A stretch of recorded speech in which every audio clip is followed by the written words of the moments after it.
Something I've been thinking about recently is, we talk a lot about adaptations. Adaptations are all over the, cultural zeitgeist right now. It doesn't matter what it is. And, you can say that that's because Hollywood ran out of ideas years ago. Or it's just the fact of the matter of it's more of a sure thing to make an adaptation into a movie or TV show because you have a built-in fan base versus starting from scratch. But all this to say, Spider-Man Brand New Day is nothing like the novel that it's based on, other than nobody knows who Peter Parker is, and he's kind of on his own at the street level. That's really where the comparisons stop. And they even, called the movie Brand New Day. Right. But if you go and look at, like, Supergirl, which, it was heavily based on Woman of Tomorrow, but they didn't call it Woman of Tomorrow. Yep. But everyone is like, what did they bastardized the shit out of this graphic novel. We only care if adaptations are accurate or not, if the movie is bad. I think that's mostly fair. However, I think this podcast would be the exception to that. The reason why Marvel at times may seem to get a little bit of slack on that is because they've kind of made a reputation almost of naming their product after a specific book, but then the result being nothing like it. I mean, Daredevil Born Again. Yeah. Here's an example of that. But to your bigger point, at the end of the day, I think at this point in the MCU, or just in comic book adaptations in general, like even the comic book nerds like myself, we're more concerned with the overall quality of it, more so than is this going to present itself as a traditional adaptation. And it actually goes back to Superhero Commandment, I believe number 5 or 4, but it's like, when there's an adaptation, if you're gonna do it, then you better fucking do it. Yeah. And like to your point, like with Brand New Day, it's Brand New Day in the name. It's not trying to adapt the Brand New Day story. If it were, then in that regard, people will hold his feet to the fire a little more. But it's not about that story. It's not about. Not entirely anyway. There's a few similar plot beats if you tie in Norway Home, and this, and you kind of get that. But like on the grand scheme of things, like no one's really comparing this to that story. Well, I mean, not even just in comics adaptations though. Like if you look at like the Lord of the Rings movies, they have significant departures from the source material. But what it comes down to is Homie Commandment number 1, which is the integrity of the characters. Right. And I think as long as you get that right, people will let a lot slide, Even, those movies are directly adapting the books that they're based off of. And like I said, there are heavy, heavy departures from that material. Not to take us off from your greater topic here, but have you met any book readers who aren't fans of Lord of the Rings? Like people who love the books, but not so much the movies? Yes. Oh, really? Yeah. Okay. Yeah, there's a guy I used to work with, and I remember finding out, there's always like that moment where you find out that somebody's a nerd, and then you start trying to not like overtly try to probe what level or how deep of what type of nerd they are. You're not trying to be creepy about it. You shouldn't probe somebody when you first meet them. I know, yeah. You just want to kind of gently gauge what level of nerd you are dealing with. Like, is this person one of me? Yeah. Like, what level are you at? What level are you at? Yeah. And at which thing, right? So, I start, with like, oh man, you liked Star Wars. Cool, man. I love Star Wars. Which Star Wars movie is your favorite? Like that kind of thing. And then I'd be like, so Lord of the Rings, Two Towers, the best one. And this person, like, we were like jovial, and they just got like stopped in their tracks basically. Oh, no. And they're like, there were no goddamn elves at Helm's Deep. And I was like, oh shit. That's like I hate the special editions stuff Star Wars like original trilogy kind of shit right there. That's just one of the funniest sentences I've heard in a long time, especially it being delivered so seriously. Yeah. There were no elves in Helm's Deep. Oh, it was straight up. That's the nerdiest shit I've heard in a while. And like this person on the corporate ladder was higher than me. Oh, no. You know, so I didn't really want to just like start a wizard's duel with them right there. Yeah. But I was just like, oh, shit, okay. All right, well, do you like Pokemon? You know? Pivot. Yeah, it's like, oh, man, that's crazy. Anyway, we won't go there. I feel like you might need to see a therapist. Yeah. Holy shit. It's rare, right? But, I mean, Lord of the Rings is like, I think everybody pretty much, it's universally accepted that the Lord of the Rings films are the gold standard for an adaptation. Yep. You know, I've heard everybody from like Stephen Colbert say that, who's like, you know, a goddamn Tolkien scholar, basically. You know, all the way to Brandon Sanderson, you know, prolific writer in the middle of his own adaptations. Everybody is gunning for any author wants their work to be handled with the level of care that those movies were handled. And I think a lot of people are still chasing that. I don't know that we've ever gotten another. How's Dune doing in comparison? Dune is doing really well. I think that it is. I think that Dune is. We'll wait and see how this third one is, but I think that Dune is like right there. Yeah. There's obviously a ton that's been cut out of Dune. Like a lot more has been cut from Dune than was ever cut from Lord of the Rings. Like Lord of the Rings, basically. To put it in comparison to Dune would be like, you know, if you only followed Sam and Frodo, and then like Gandalf and like Aragorn, and that's it. Like you just don't go on any of those other paths, you know? Got it. Because there's just a ton of stuff that they like with like the Fremen and like the androids. I can't remember what they're called off the top of my head right now. My brain's not on that. Yeah, it's not set to that setting right now. But they're like the android guys, you know? Yep. A lot of the stuff with them, like all of that stuff really, I mean, we're getting like the bare bones of the Fremen in those movies, just enough for you to get it. A lot of the galactic political intrigue, Spacer's Guild, all that stuff is whittled way down, but you have to. Yeah. I think, though, that as far as like the quality of the thing, it's tremendous. You know, as far as it is doing the best they can do to produce a movie that costs $300 million and not have it tank and be able to make all of them. You know, Lord of the Rings had the benefit of filming them all at once. So it was like, well, these shits are coming out even if everyone hates them. Right. You know? So. Yeah, I think, especially for its time, The Watchmen did really well. Like, they hit most of the major plot beats. Obviously, there's a departure there at the end in the third act with it being, you know, a Dr. Manhattan stand-in instead of a giant squid monster. But I think that Watchmen was a pretty solid adaptation overall. I think a lot of people actually, more people criticize that one for being too accurate. Yeah, which is interesting. Yeah, because they'll be like, oh man, Snyder just made the book up until the end, you know, and I'm like, yeah, especially with something like The Watchmen, that's kind of what you want. Like, it's much better to just copy the homework instead of trying to reinterpret it yourself. Yeah. I mean, Alan Moore was never going to watch it either way, but like, if you want to try to do his work justice, then that's the way to go. Well, Christopher Nolan said it himself, you know, that movie is just so far ahead of its time. Yeah. You know, Nolan has said like, hey, if this movie came out, you know, 15 years later, it probably would have been a huge hit. It probably would have been a hit on the level that The Boys originally was a hit, because I think you're right. It's a deconstruction of the superhero. Exactly. And you can't deconstruct the superhero team if there is no superhero team. Right. Very fair point, though, because Watchmen came out in 08. Yeah, 07, 08, somewhere there. You had the X-Men. Yeah, I mean, but then even with the X-Men, it was like Wolverine and the gang, you know? Yeah. There was not a true ensemble. Right. There was no Avengers assembled yet. Right. I think the perfect timing would have been 11 years later, like after Endgame. Yeah.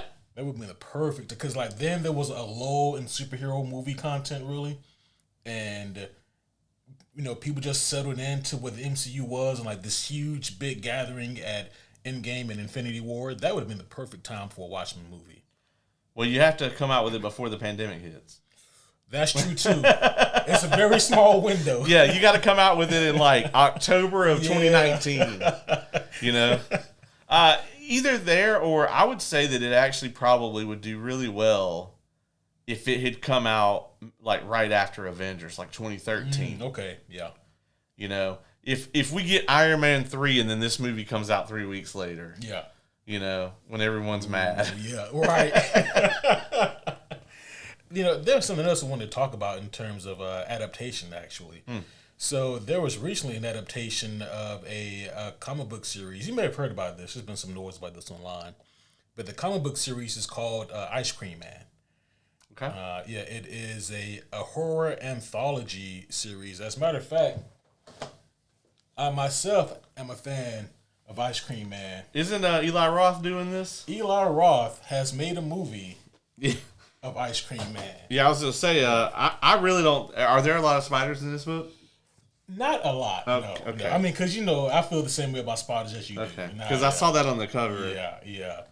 So for those of you who aren't familiar, what Ice Cream Man is an anthology series. Think like Tales of the Crypt. You know how the Crypt Keeper is kind of like the person who is overseeing all these stories, and then it breaks down to the episode, and then at the end it reverts back to the Crypt Keeper or whatever.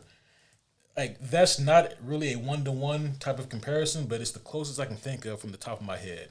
But the Ice Cream Man, this innocent yet sinister-looking man on the cover of the books, is the central monster of the stories. And now he's not even really featured in all of them. And to be quite honest, for most of the first book, you don't even really know what the Ice Cream Man is. But it's just little hints about who he is or what he is sprinkled throughout the book that kind of ties everything together. But it's truly a really intricate and well put together horror book. I got the volume 1 a few years ago when I really wanted to see more of like the horror aspect in comic books, that were away from like the superhero, like, Spawn, Ghost Rider, right? Things like that. Hellboy. Wanted to kind of look into something else horror related, and I found Ice Cream Man. Tremendous book series. I didn't even know that they were working on an adaptation for a movie, and so you can imagine my roller coaster of emotions of finding out that the Ice Cream Man was not only getting an adaptation, but it was a movie, and then on top of that, it's already out. And then on top of that, it's being made by Eli Roth. Homies, I don't know if you guys know this about me or not, but I hate Eli Roth's work. I really do. Don't most people? I mean, it's weird because he's got this weird kind of fan base, and maybe they're just like a loud majority or loud minority, I should say. But I remember seeing somebody say something along the lines of, that's the thing about Eli Roth. He either hits or he misses. I was like, when does he hit? Yeah. I would like to see a hit, please. Point these hits to me, please. And help me. Help me. So here's the thing, right? I'm a really big fan of the Ice Cream Man book series. It is not looking good on Rotten Tomatoes. Oh, no. Apparently the movie is only an hour and 20 minutes. Yeah. The Rotten Tomatoes. It has a 28% from critics and a 48% from the audience. Awful sauce. And here's the thing. I have not brought myself to watch the movie. I can't do that. I have seen some things that people have said. I have heard that it is generated AI slop all throughout. No. Yeah. So it's a shame when maybe the one redeemable quality of Eli Roth, he gets fucking lazy and just strips it away. 'Cause I don't like his work, but at least he tried to be somewhat creative with the bullshit that he did. But using all this AI shit in this movie, that kind of kills the one good thing that he had going for him. And on top of that, he doesn't really care at all to adapt any of the intricacies of Ice Cream Man, but that was to be expected. I didn't expect him to really delve deeply into any of what the Ice Cream Man is about, any of the intrigue, any of the mystery. I think that he just saw a cool hardcover book with an interesting cover, and someone who spoke to someone who read the book told him about it, and he made a movie based off of that. So, from what I understand, it's damn near the Ice Cream Man in name only, and there's not really much anything that has to do with the graphic novel. I'm looking at his filmography here, and Hostel is the best movie on this list. Probably also the biggest movie on that list that he's done, right? Well, I mean Grindhouse and yeah, he worked on that, huh? Yeah. I thought that was Robert Rodriguez.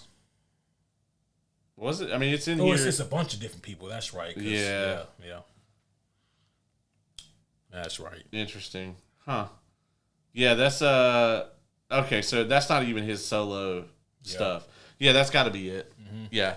I might give the book a shot. I definitely am not going to watch an Eli Roth movie. That's where I draw the line, I think. Like, mayhaps in the past, I have been the cause of us watching some horrendous movies.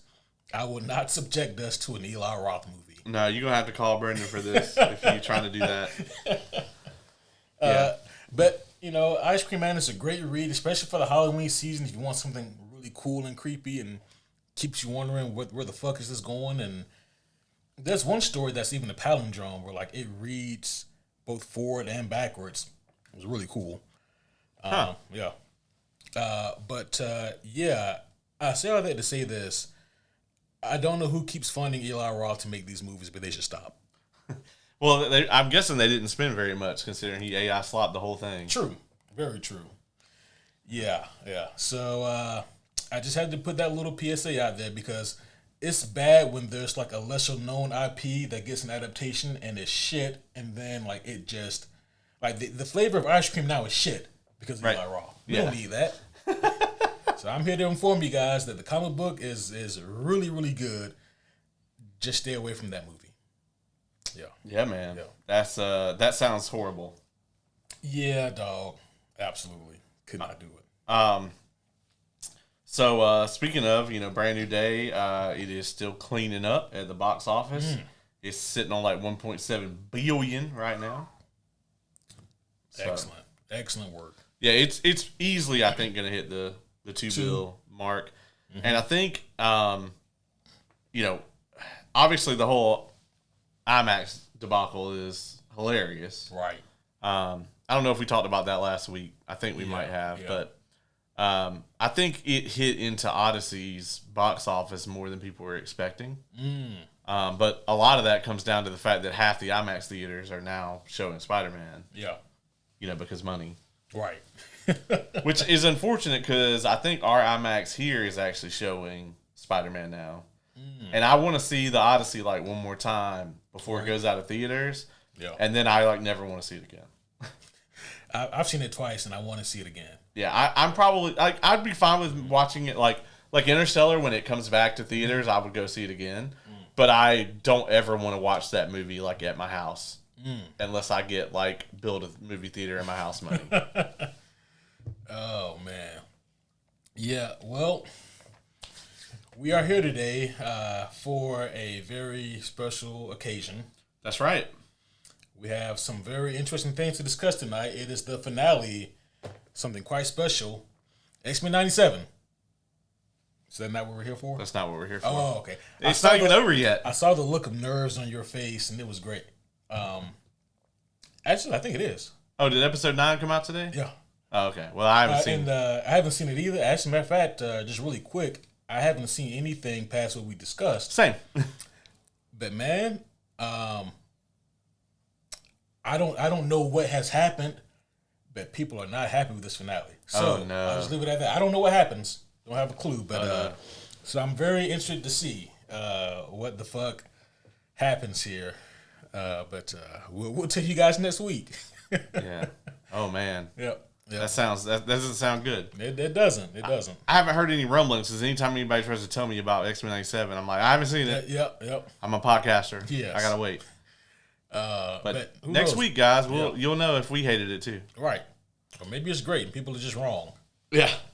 But today, folks, we are here to talk about House of the Dragon.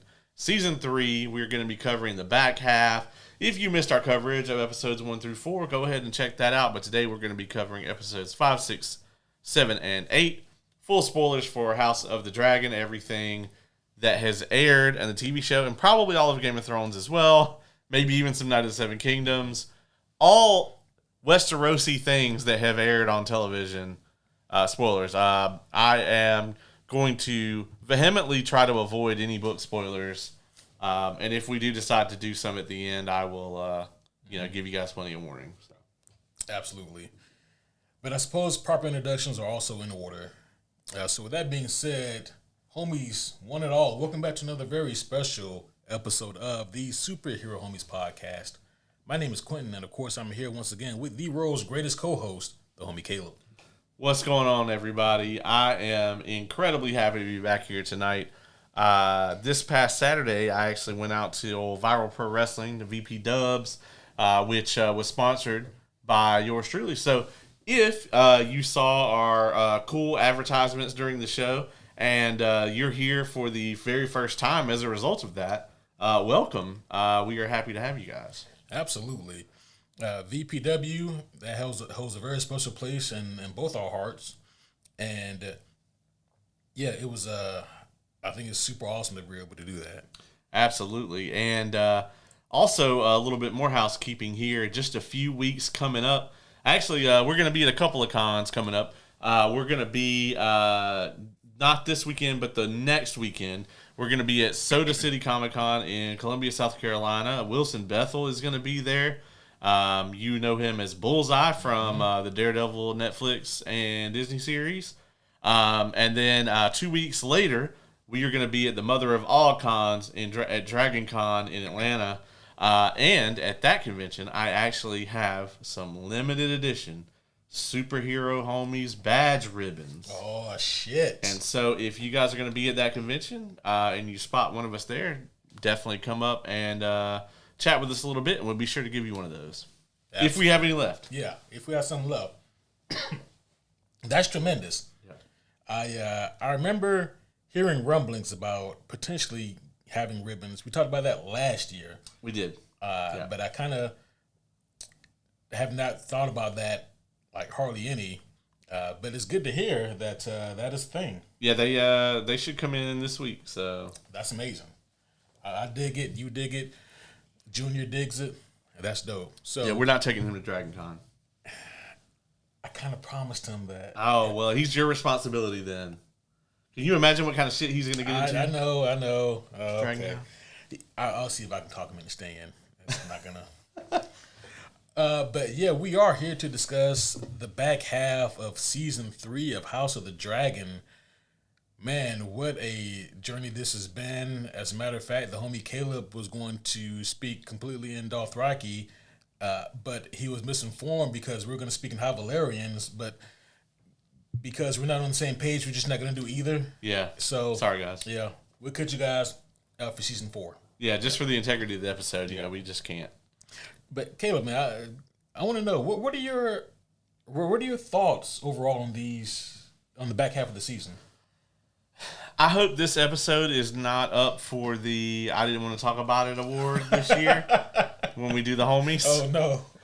Now let me go ahead and get this out here. I don't hate this, or anything, but for everything that it's like every high that I experience with this show, they balance it out with a low, and then there's a whole lot of meh. It's like it doesn't have any granted, we're not in Game of Thrones season 8 territory by any means. Nothing that bad. And I do like the show, but I've said for a while now, especially I think it really hit me this season, I started to articulate it this way, is that I just feel like I'm watching a Targaryen documentary more than I am watching a TV drama. And I don't know if the show is intentionally shot that way or if that's what they intended. If it's what they intended, great, they're doing a great job. If they wanted me to be watching a like character drama, they're missing me left and right because, like with Game of Thrones, you could see like some background character, and I'd be like, oh yeah, that's Mage Mormont, that's Lyanna's mom. Lyanna's named after Ned Stark's dead sister. Like I could just take you through whatever, I know all the little details, and I've read Fire and Blood, yeah, and so I'm sitting here watching this show, and I'm just like, this is like main characters, and I'm like, yeah, that's George, yeah, man. George Tyrell. Yeah. Not a stand-in. Yeah, that's old, Winston Tyrell's dad. They don't talk about him much, but yeah, he's deep cut. Yeah, deep cut. Yeah, man, I just kind of have to go with it, I'm like, oh, that guy's got a wolf on his chest, so he's with the Starks. Right. He's probably not a Stark himself. He might be. I don't know. But, all right, these are the Northmen. Got it. I have a very interesting relationship with this show, with this season even in particular, right? So when I look at this season as a whole, I think that it starts off on a really high note. It is high octane. It is fast paced. It is action packed, and things move quickly. Yes. And then for the middle 4 episodes, it slows down tremendously, and it becomes more so about political leanings and battlements and strategic moves, war plans, and not to say that those things aren't interesting, but it comes to a crawl where things are happening, but nothing's really happening, if that makes sense. Right. And then for the final 2 episodes, for me, they, they ramp back up. And when we get to the finale, in particular, again, it kind of mirrors episode 1 in a degree where it is high octane.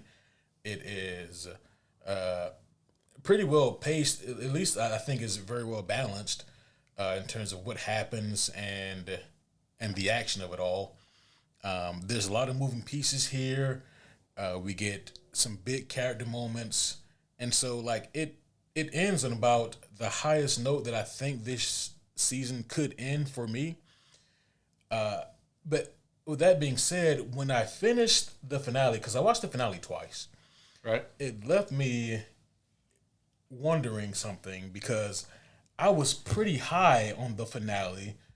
And I go ahead and I guess give this away. Like I'm overall, like I really like this season. I'm not gonna say that like I love it, but I really like this season. But what was stopping me from loving it like I loved seasons like 3 and 4 and 5 of Game of Thrones? And then I realized, well, I think it's because of something that the show intentionally does. So I can't say that they just fucked up and did this on accident. I think it was done on purpose, but it holds the show back for me, and that is I don't have anybody in this show that I can root for. Yeah.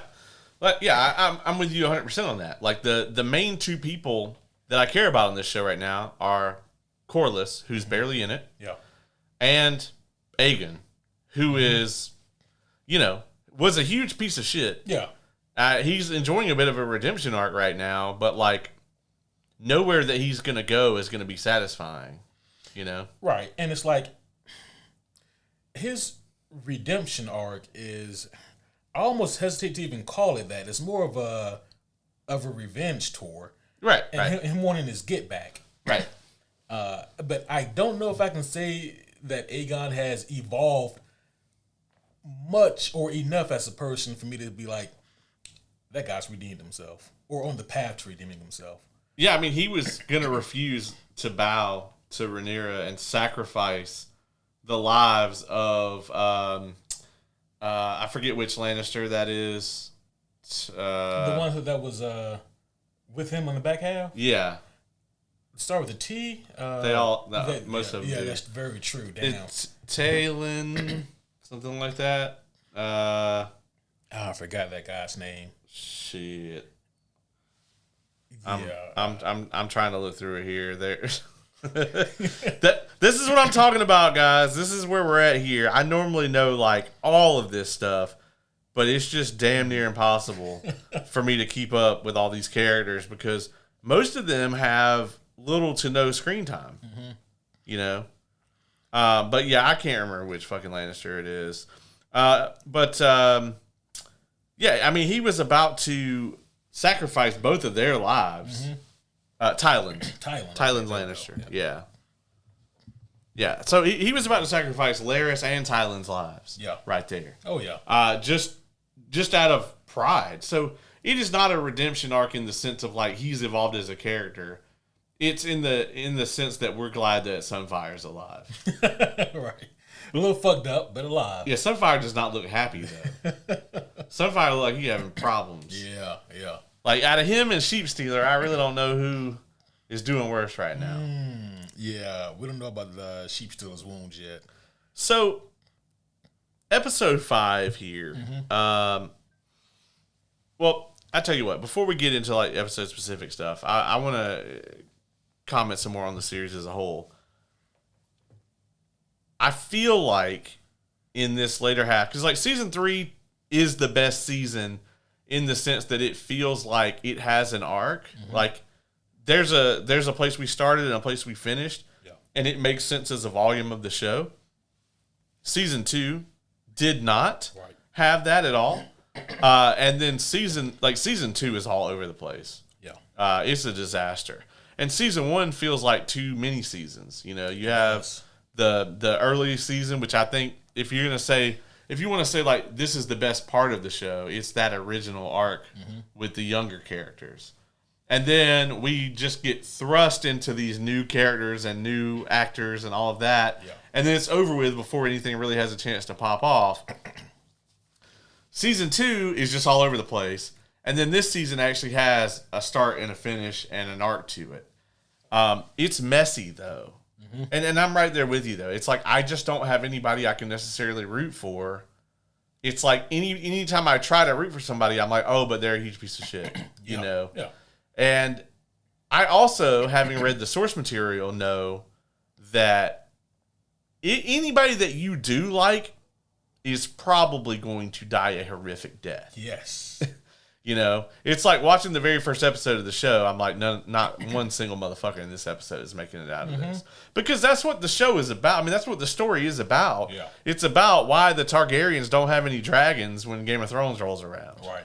So, like, if you look around and still see there's like 10 fucking dragons, guess what?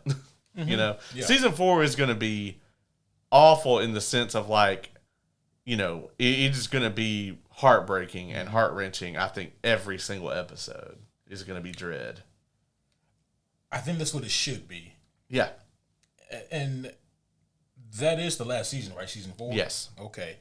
And I think that increases the odds of them just going balls to the wall and unleashing what this show needs to be. They really should. Hopefully.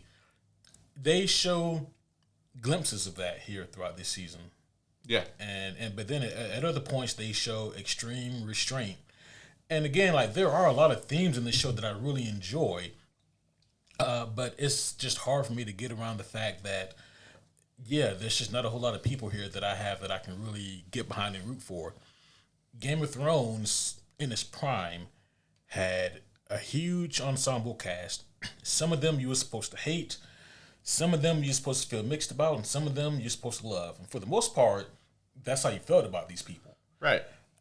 Unfortunately, with just the nature of the characters in House of the Dragon, it's very hard to have that same bevy of emotions for them, because I can see big fans of this show saying that, well, you guys should really enjoy these characters because they're so deep and nuanced. Well, I think that maybe they were at a certain point, but now they're almost, and we mentioned this in the first half of this season review, how they're almost kind of caricatures of themselves in a way. Yeah. And it's really hard for them to bounce back from that because at this point in the story, it's the characters kind of have to take their hands off the wheels, and it's more for the plot to start driving things now, so we can get to where we need to go.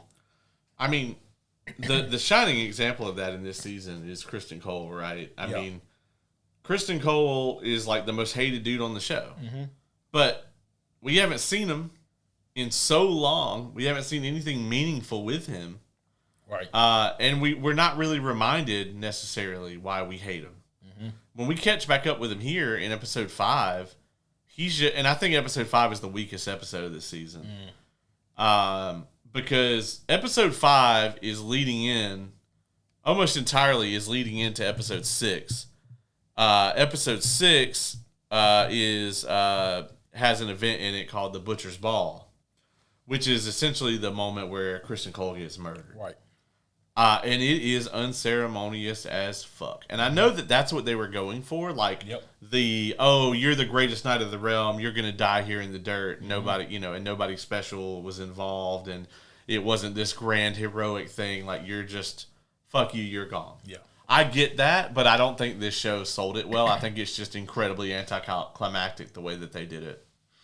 Yeah, I think that there's a way to make it something grand for the viewer, but unceremonious for Kristen. Yeah. There is a way to do that. Clearly, I'm not a filmmaker, but there is a way for them to do that. And I think that they tried, right? Because we get the skirmish first where, like, he thinks that, like, everyone on the battlefield is dead, but then, oh, no, they're not. They were playing possum. And we get this mini skirmish, and Kristen ends up winning that. Oh, okay. And then we see, oh no, that wasn't a real threat. Yeah. That was a great ruse, by the way. It was, yeah. And honestly, I think that all the build up to this, like, I think that part of it should have lasted longer on screen. But you don't get a lot of that. Right. And it just seems odd that it almost feels like they were in the middle of writing this and going, oh yeah, Kristen Cole, we forgot about him. Everybody hates that guy.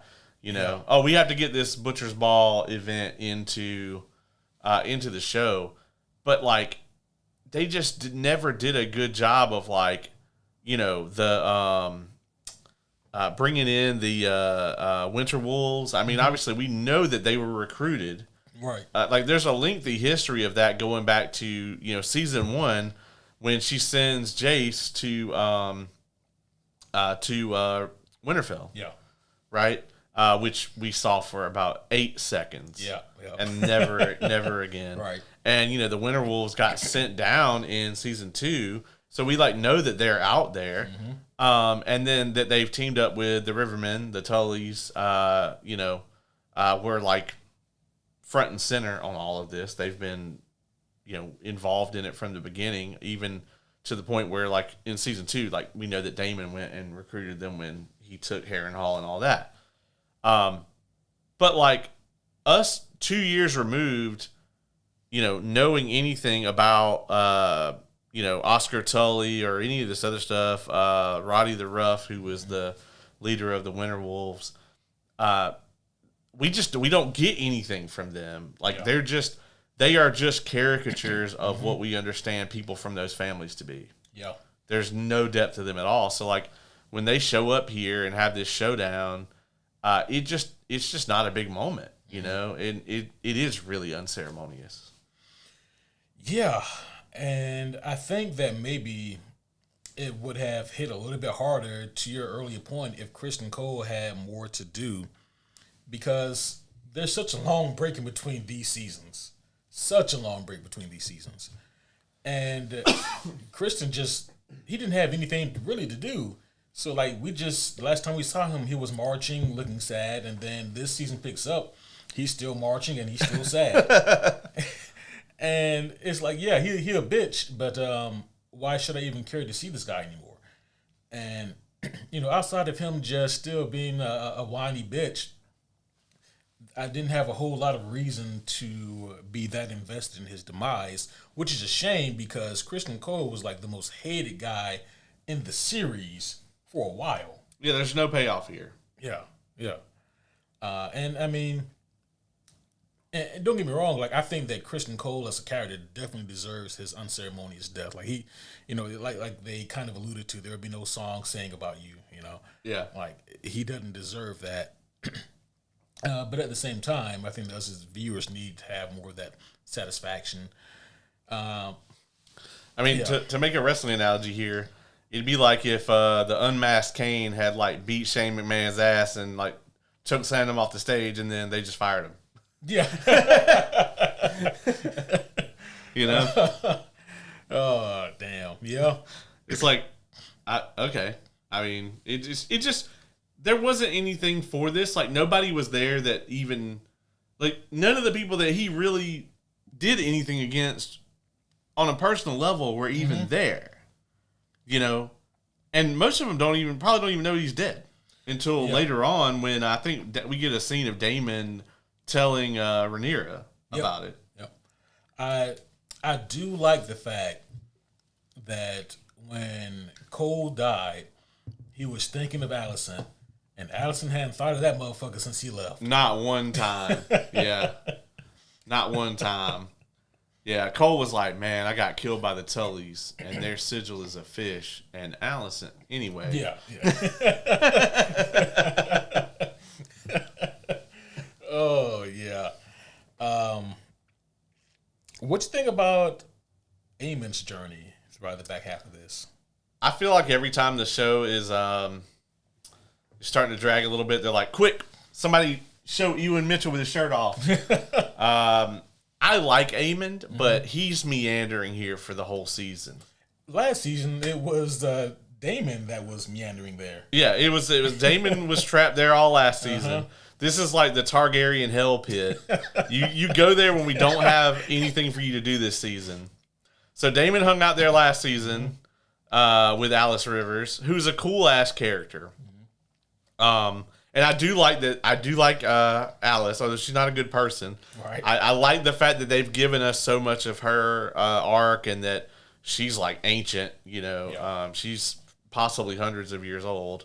And then because she's supposed to be, she was like the wife of Hair in the Black, like that the castle's named after. Right. Okay. And she was like cursed or whatever. To not be able to bear any children, but to live a long life. And that's going to come up in season 4. But I do like her, but Aemond had the really awesome moment early in the season where him and Vhagar show up in solo Harrenhal. Yeah. He's just like, man, y'all took this castle. All right. And then in like an hour, he's got it back. And then he's sidelined for the whole rest of the season. Obviously, they needed to take him and Vhagar out of play because if they're running around, then shit is going to be popping off somewhere. Right. And this is of incredible advantage to Rhaenyra's folks because their biggest chess piece is off the board. Yeah. For Team Green. I like how in the first season it was all like Team Green and Team Blacks, and in season 2 you would see a little bit of that, but man, I ain't seen not one person try to rep either side in season 3. It's just like, no they're both awful. Right. Yeah. I like Aemond as a character, and obviously they're, this is not really necessarily a spoiler. Like if you've been paying attention to the show, they have been building him versus Daemon for a very long time. Yep. And I think that we're not going to get that till the last episode, probably. Oh, to the very last episode, you think? Yeah. Okay. Yeah. It is possible that we get it in the penultimate, but I don't think we'll get it anytime before then. It's going to be awesome though. I think when it happens. Yeah. So not to fast forward this or any, but yeah, in the finale we see Daemon versus Roxton. Yeah. And so, come to find out, it seems like maybe whenever Daemon has to face a named opponent with a health bar, shit goes sideways. And people are saying, maybe things like, oh man, Daemon kind of fell off. I'm like, well, this is a big motherfucker. This Roxton character, right? And like he he got some size on him, and he know what he's doing. And then I thought, well, I know that Daemon is a great fighter because I mean, even early in this season, we see him fuck people up. But I'm like, those are just NPCs, man. Those are like level 3 goblins, you know. And then I'm like, well, when's the last time that, you know, we seen him really just go ham on somebody who we really want to see him beat the shit out of? And I'm like, oh, what was his name? The crab. Corliss's brother. Oh, what was that? Oh, yeah, he fucked up the Crab King or whatever his name was. Yeah, whatever his name was, yeah. But in story, that had to have been like 15 years ago, maybe longer. Well, he ain't no spring chicken anymore. Yeah. He's still incredibly formidable, but right. I mean, this dude was also a warrior, and like, you know, Daemon, despite the fact that like he is a very good fighter and he's an excellent fighter, you know, he was also a prince. Yeah. And he's somewhat pampered. This dude seems a little more rough around the edges. He also had a size advantage on Daemon. You also got to remember that a lot of the people that Daemon fights, they are wearing common loot, and this motherfucker has on like a set of dragon armor. Right. And he has a dragon. He didn't have a dragon in the one-on-one with this guy, and this dude also had on like nice armor. Yeah. You know, this guy also was equipped. Now, he also had a Valyrian steel sword too, didn't he? Yeah. Which I saw someone make a post about this online, and I want to ask you to see if this is true or not.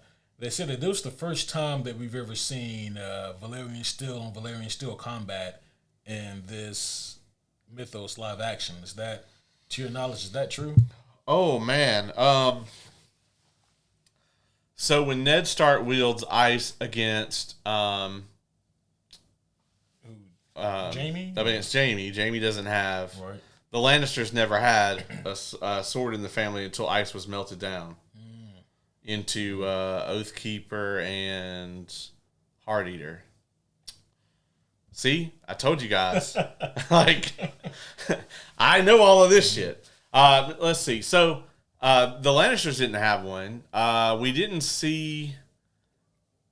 We only ever saw the blade that Sam got, the Tarly blade. We only ever saw that used against, I guess, White Walkers. Right. Jorah didn't have the sword. That sword is the one that went to Jon.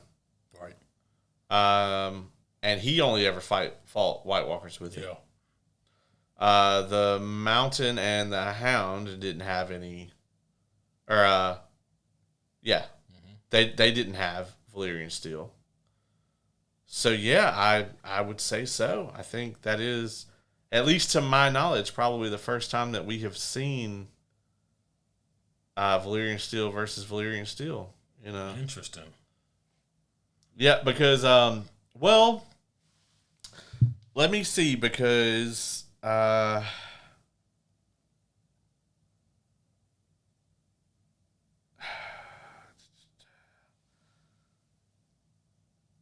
okay, so yeah, actually, I had to look it up real quick because there's the flashback scene in Game of Thrones when you find out Jon Snow's true parentage. Yeah. And, well, it's not in that scene, but it's in one of the Bran scenes right before that with the young Ned. And he's fighting the Sword of the Morning, Sir Arthur Dayne. But he also has a sword called the Sword of the Morning. That title goes to whoever wields the sword. Okay. But that sword actually predates Valyrian steel. Oh, damn. Yeah. It is super fucking ancient. It's like the ultimate like legendary artifact. Yeah, yeah. So that scene also doesn't count. So yeah, I think that that's probably true, just based off of what the instances I can think of that even could have been, but I have now disproven. Sheesh. Okay. Well, first time for everything, I guess. Yeah, that's an interesting point. Yeah. Yeah. You're welcome for letting you access the encyclopedia. Oh yeah. Oh shit. Yeah. So we were talking about old Aemon, And you're right. I do feel like he was kind of sidelined for a lot of this season. And I'm very curious to see how he comes out in season 4. Because, and again, I think that this was done by design. I don't think that they're intentionally clipped his wings, no pun intended. But I feel that like a lot of his edge is kind of gone from where he first started. Well, I think he's really realizing the consequences of his actions. Mm-hmm.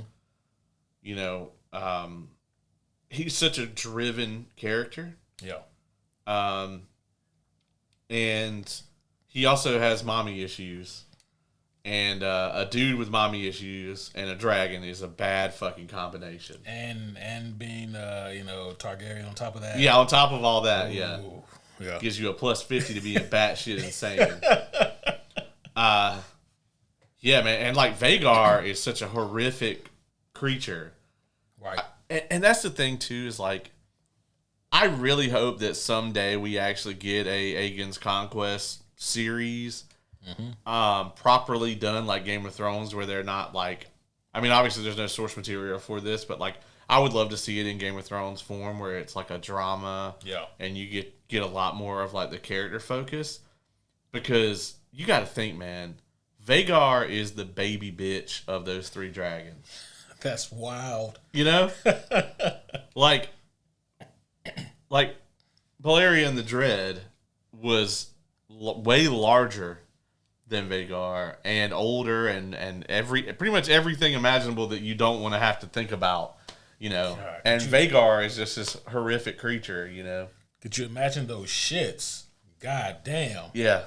Like, I know that they probably didn't have any form of insurance back then, but like, just imagine you living your meager, humble life, and you come home and your wife and your whole family and your house has been destroyed by a goddamn dragon shit. I'm assuming they like flew them out over the ocean. You hope, but sometimes you gotta go. That's true, yeah. Gotta let it fly when you can. Man, you know, that's one thing that I do like about this show, like, is we get to see how the average populace, they don't fucking like dragons. Yeah, which should be a no-brainer. Yeah, I mean, if you look at it, like, the 7 Kingdoms were originally conquered by Aegon the Conqueror because they had the dragons. So, like, yeah, I mean, these people didn't just be like, oh, we love you guys, our usurpers or whatever. No, like, they were bent into shape out of fear. Yeah. And the Targaryens only stayed on the throne while they had dragons. As you guys could see, I mean, even Night of the 7 Kingdoms, I mean, if you look at the Targaryens then, like, they don't have the thing that allows them to keep that seat. And you saw how quickly after that, they ended up losing it. Yeah. I mean, those dragons, man, I'm tempted to call them the great equalizer, but they're more than equalizers. I mean, one skilled dragon rider on a dragon completely changes the tide of war. Oh, 100%. Completely. You know, in the book, Daemon and Caraxes are not at Tumbleton. Oh, really? And yeah, so just imagine how differently it would have gone. Oh, jeez. Yeah. I mean, hell, if Ulf is still there and he's still on his bullshit, then I guess it's anyone's game. Yeah, I think too, and like, I haven't read this book in a while, but I think that Hugh kind of also, like, in the show, they kind of make it out like Hugh kind of just skirts his duties a little bit. You know, he's like not supposed to be there. Yeah. But in the show, he kind of betrays Rhaenyra as well a lot more blatantly than he does here. At least that's the way I recall it. Yeah, man. Given these dragon seeds, these dragons, without like a proper background check, seems 100% terrible idea. Yeah. I mean, and I'll be honest, the best case scenario is you get a Hugh. Yeah. The worst case scenario is about getting an Ulf. Yeah. 100%. Being honest, yeah. And with, just really quick looking at these guys and their arcs this season, I was mostly very pleased with both of their arcs. With Hugh, him being just a family man and really just wanted to be with his family. Him being worried about his family, that's a very understandable thing. Up until recently, a few months ago or whatever, like this guy lived a very humble, meager life trying to provide for his family, and now he's a goddamn dragon rider for the queen. Yeah, and I mean, it just completely changed things. And I'll be honest, I understand where his wife is coming from when they encountered each other again. Right. But maybe I needed more time to settle into the life that his wife was going through. I understand where she was coming from, but at the same time, like I didn't understand why she was so standoffish towards the man who I assume she really loves.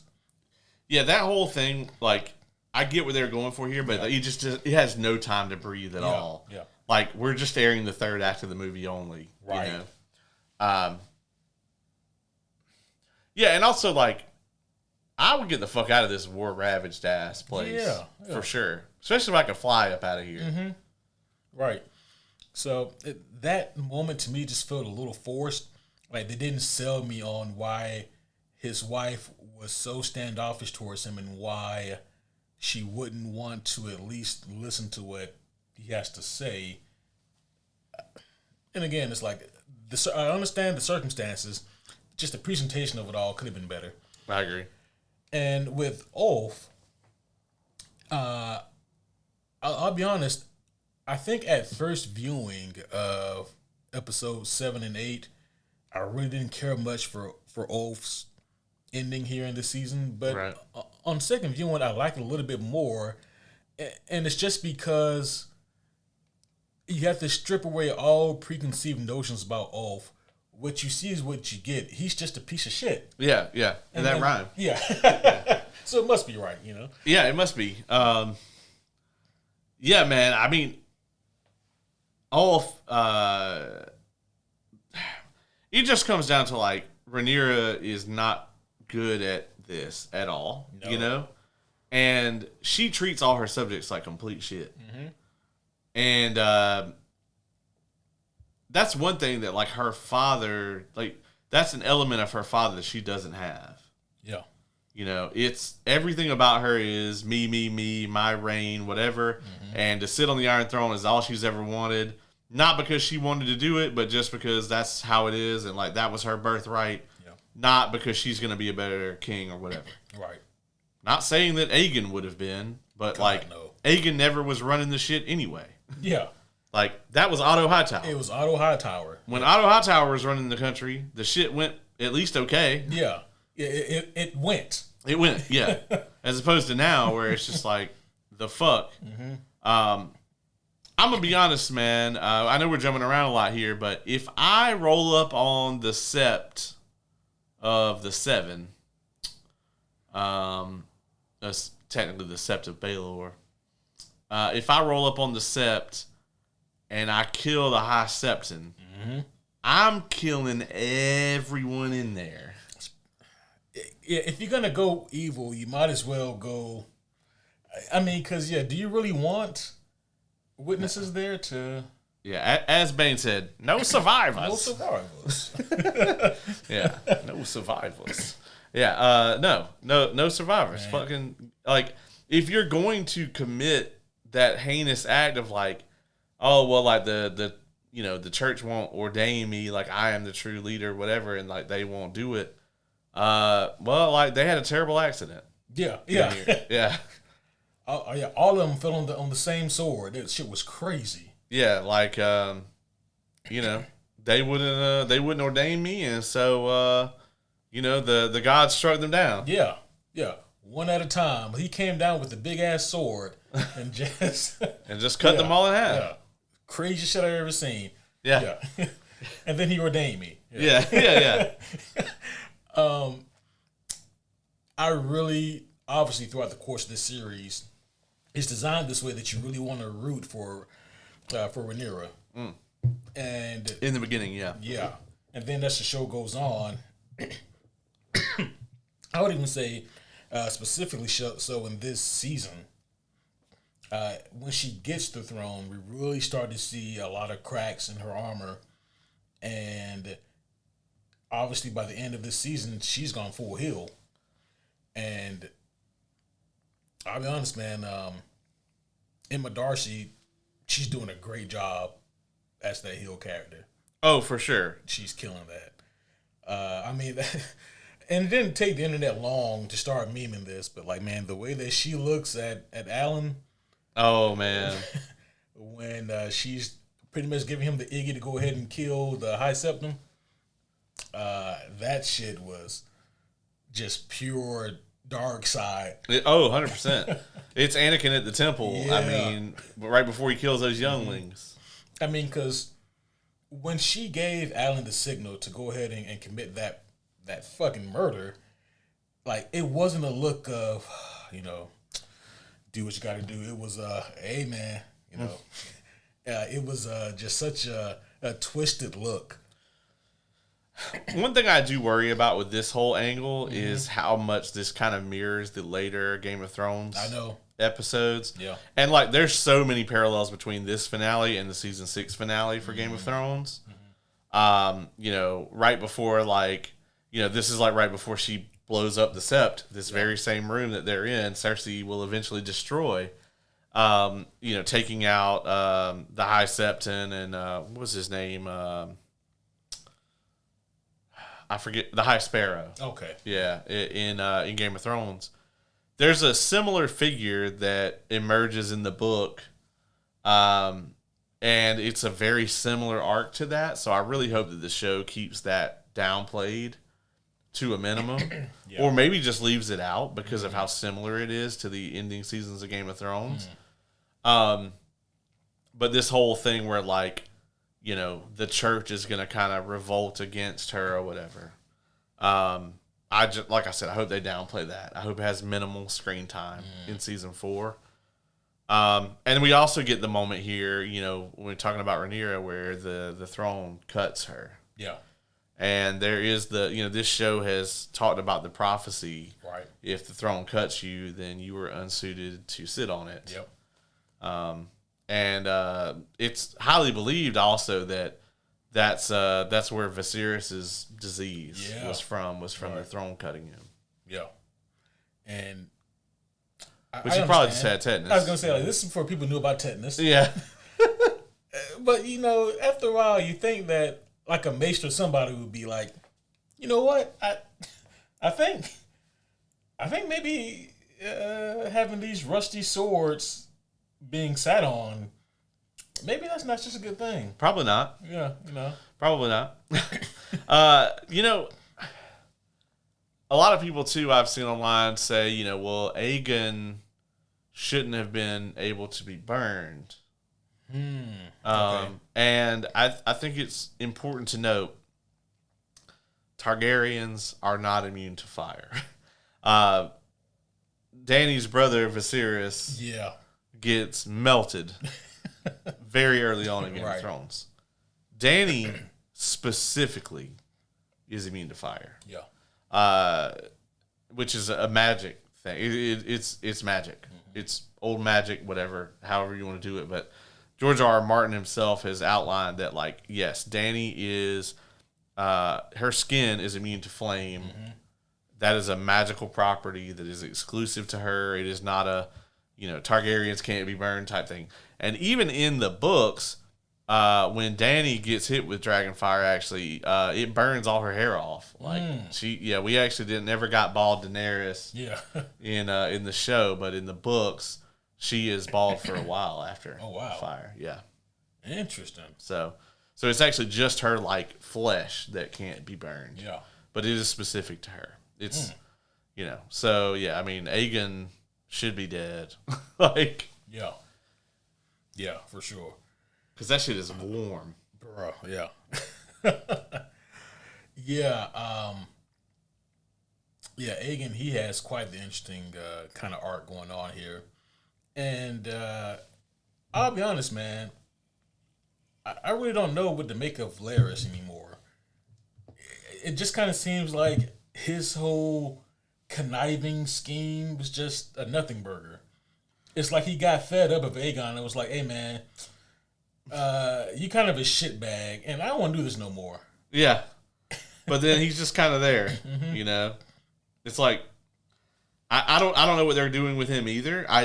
I assume he's going to get Kristen cold and he's going to meet some, you know, random horrible demise. Yeah. Yeah. There's too many characters in this show that have similar qualities to characters in Game of Thrones, but they feel like the Temu versions of those Game of Thrones characters. 100%. Yeah. Somebody though that's kind of unique though among these. How do you feel about Rhaena and Sheepstealer? Oh, I actually really like this arc, and I think it was on it was on our previous episode where we covered 1 through 4 of this season. You said that she was combined with another character named Nettles. Yeah. So Nettles is this young kid that ends up bonding Sheepstealer in the books. Rhaena is barely in the books. Like, she's just kind of... I think she ends up... Was it Pentos, maybe, that they were trying to send her off to with some of the other kids? Which, by the way, folks, a lot of people saw little Joffrey, Rhaenyra's kid in, like, the end of this season. And they were like, oh, man, I forgot that she had another kid. And I'm like, yeah, she got 2 more. Yeah, you just think you forgot about the kid. You forgot about 3 of these kids. She has 2 more kiddos. So her and Damon had 3? Yeah. You just don't ever see these kids because, you know, you don't ever see anyone. Right. So, but yeah, she got 2 more. But I think Rhaena goes off to Pentos or wherever, one of the free cities. And in the books, and she doesn't really have a whole lot to do.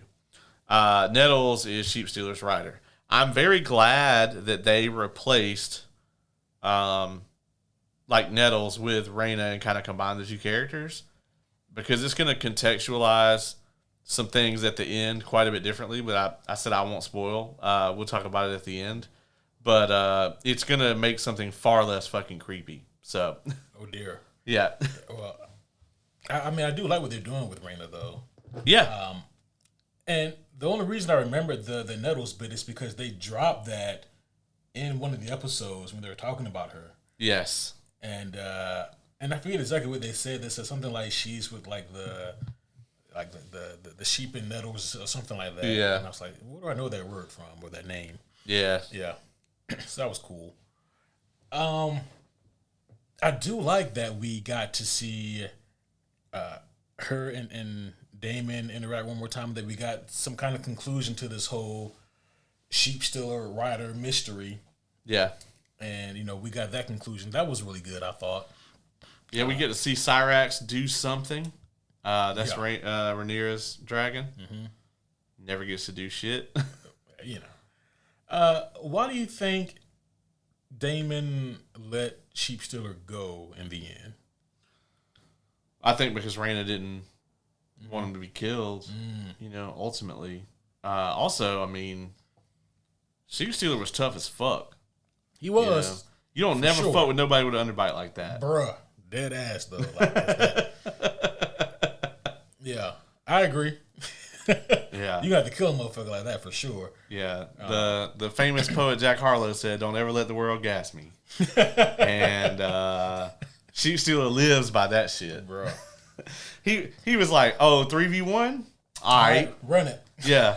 If this is what we doing, let's do it, fellas. And like Cyrax and I can't remember the other dragon. They had to leave. They were like, Like he really serious about this shit. Okay. Yeah. Yeah, that was intense though. But they had to put boots to ass on fucking underbite. And honestly, he was fucking Caraxes up there for a little bit. Yeah. That neck of his though just kind of. Yeah. Caraxes is my favorite dragon out of all of them. Yeah. He is just, I mean, he's bred for war, man. Yeah. Like when Damon calls him up at Tumbleton. Oh man. The whole army was like, all right, let's get the fuck out of the way. Yeah. Like Caraxes is a war machine. You know, he is a siege weapon, a living siege weapon. Oh, for sure. Yeah. You can tell that this motherfucker hates laying around waiting on these battles. Yes, he'd be ready for action. Yeah. He's like, we killing anyone today? Yeah, I love Caraxes. Like I said, out of all of the dragons in this universe, he's my favorite. I can definitely see that. So yeah, it's interesting seeing Damon be a father because he's so bad at it. he is terrible at it, just like he's terrible at most things that aren't conquest. You know, that's about the limits of his good qualities. I do really love Matt Smith's portrayal of him, though. Yeah. That's been one of the most consistent portrayals in this whole show. I agree. Other than Corliss, which I wish he had more to do. Yeah. But I'm with you on that too, for sure. Corliss need to get Namor on the phone, dog. Like this. Man. This shit ain't going well. All right, Lord of the Tides. Yeah. Come on. Ormund Hightower, man. Oh my gosh. What an asshole.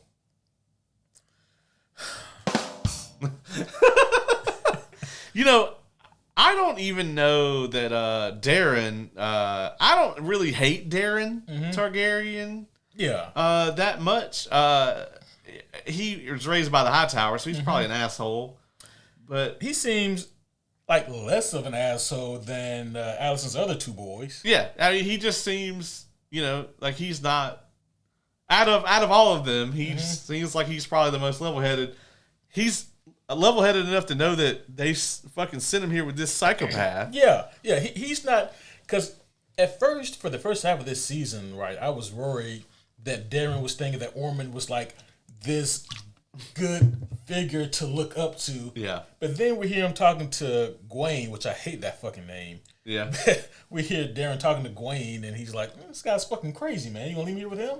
I feel bad for Gwaine, man, because like everybody he ends up with is insane. Like he's with Kristen Cole, and he was like, "All right, guys, we gotta get the fuck out of here. This dude's just gonna get us all brutally murdered."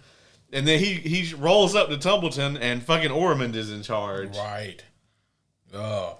And Ormond was so sure that his plan was gonna work. I mean, I guess it kind of worked. The battle was a draw. Ish, yeah, but I feel that, never mind. I was going to say that Ormond had to have lost way more men, but fucking Ulf and his dumb ass just come through and, just literally evening out the playing fields. They obliterated the Winter Wolves, man. Oh, yeah. And the Rivermen, too. I mean, everybody who was outside of that city, and then quite a few of them that were inside the city and on the walls and all of that stuff. Right.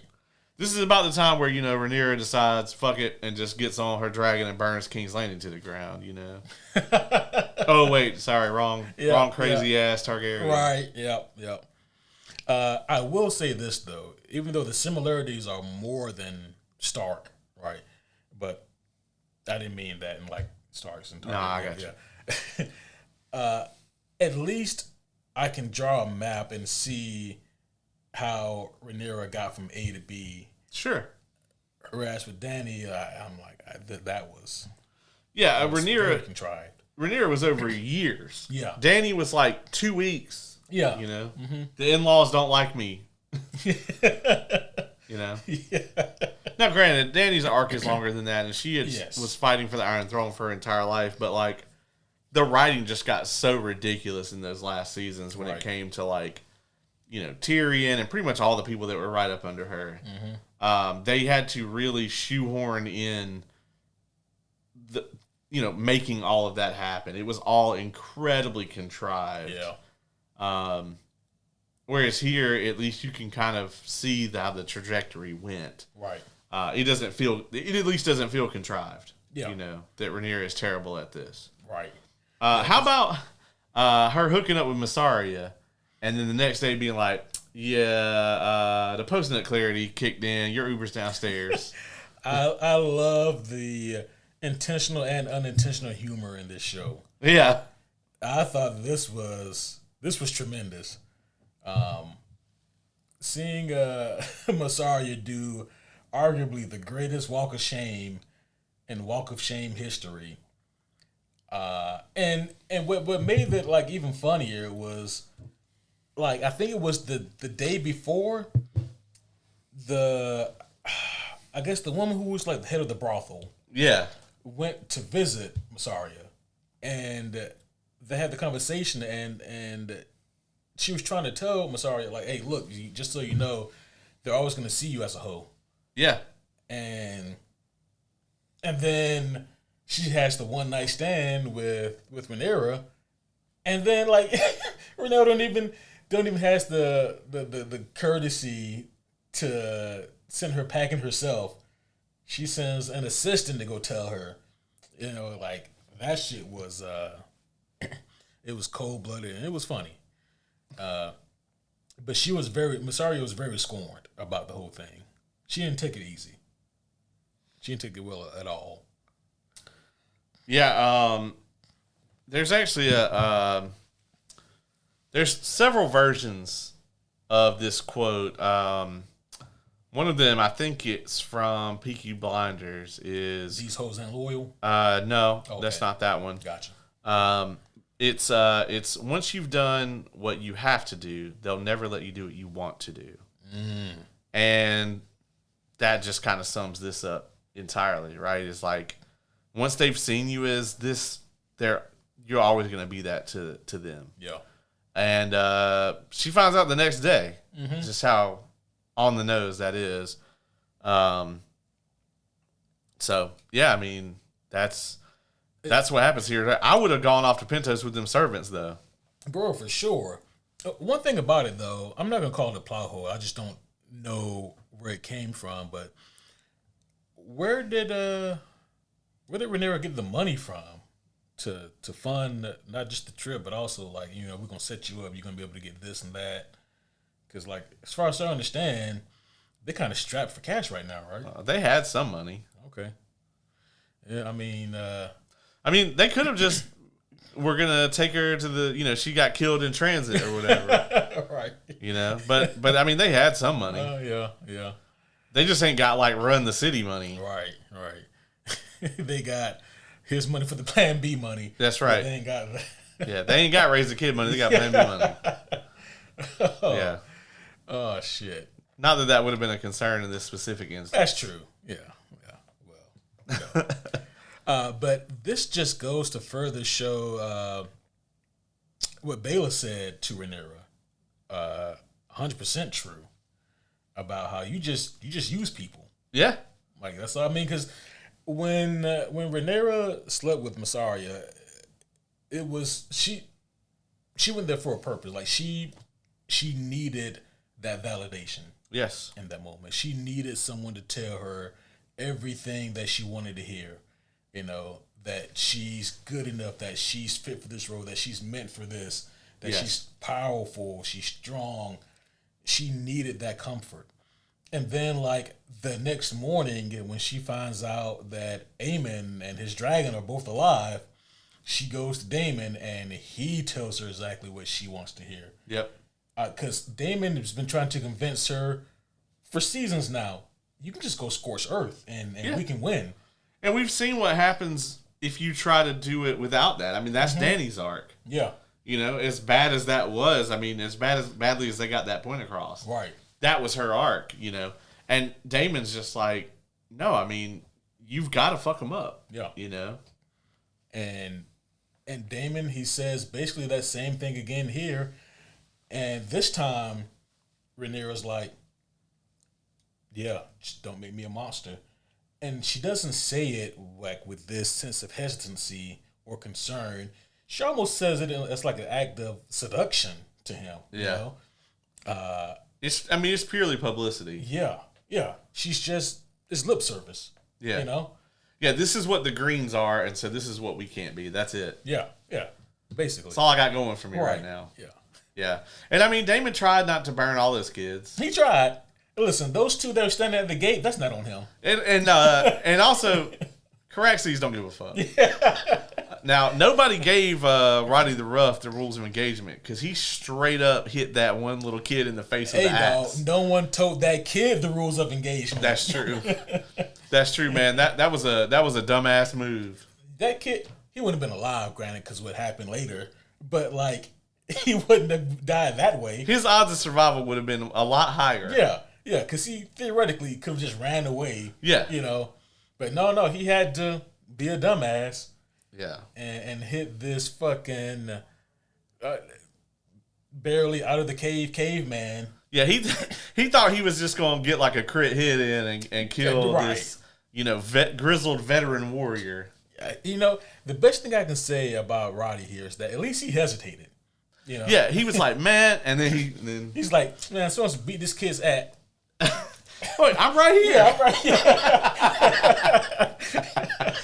I don't know, man. I feel like that's worse. I feel like if he had got hit and then spun and be like, who the fuck hit me, and then like, oh, that's not that bad. That's but this mother was like, oh, this mother back. Yeah. It's like, it's a kid. Oh, fuck. Yeah, but we busy. Yeah, I got shit to do right now. Yeah, if I kill you, I can cleave and hit another target. Yeah, which he did. Yeah, he was nuts, man. Oh yeah. And Ormond, of course, turned out to be kind of a bitch. Right, and I love his hypocrisy as well because, and like the episode prior, maybe the one before that, maybe it was 6. He's talking to Darren about.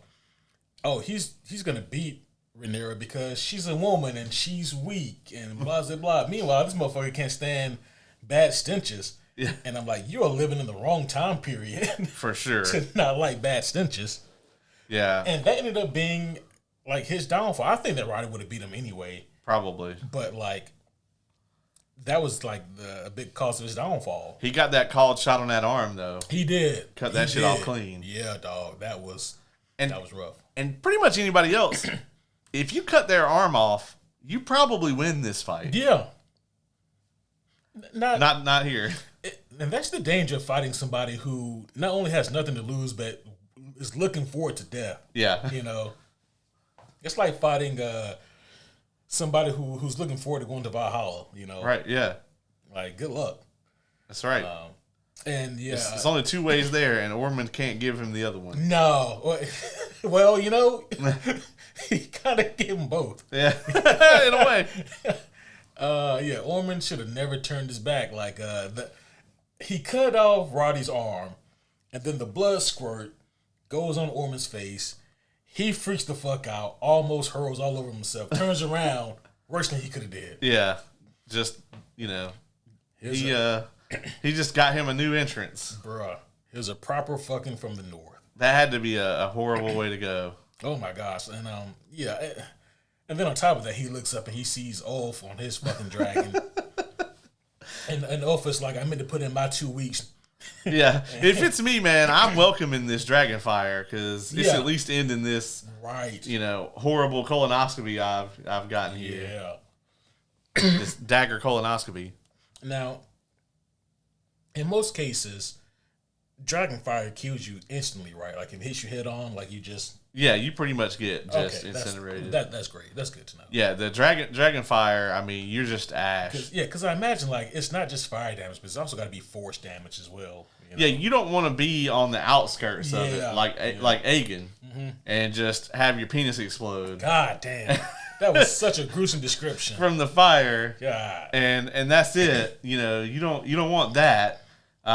You want to be in the beam.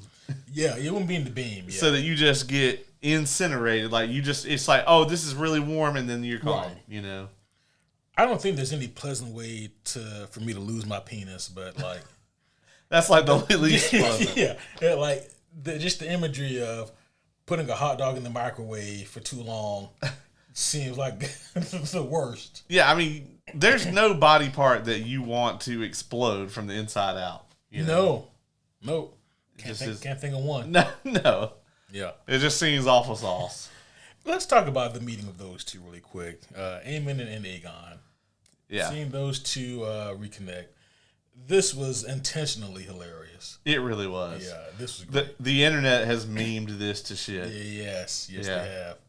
So this is great, right? We still have Aemon at Harrenhal just fighting literal and metaphorical ghosts, Yes.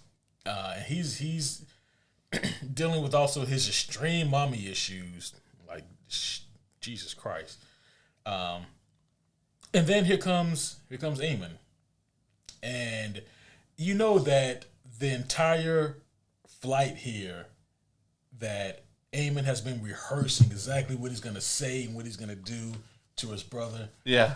And then Aemon unintentionally just doesn't give him the satisfaction. Right, yeah. And it's great. The Aiken's actor here just kills it in this scene. Yeah, it was walks up to him and just slaps the shit out of him. I'm alive. Yeah. Oh, it was excellent. I think he says imbecile. Yeah. That's what the internet meme has been. Yes. I've seen just this is how I'm waking up every morning from now on. Mm-hmm. I'm alive, imbecile. Yeah, I'm alive. Yeah. Yeah. This whole moment is great. Yeah. Between the two of them. It really is. And again, the whole time, Aegon, he's just looking for give me the attitude. Like, I want you to. But his brother's just defeated.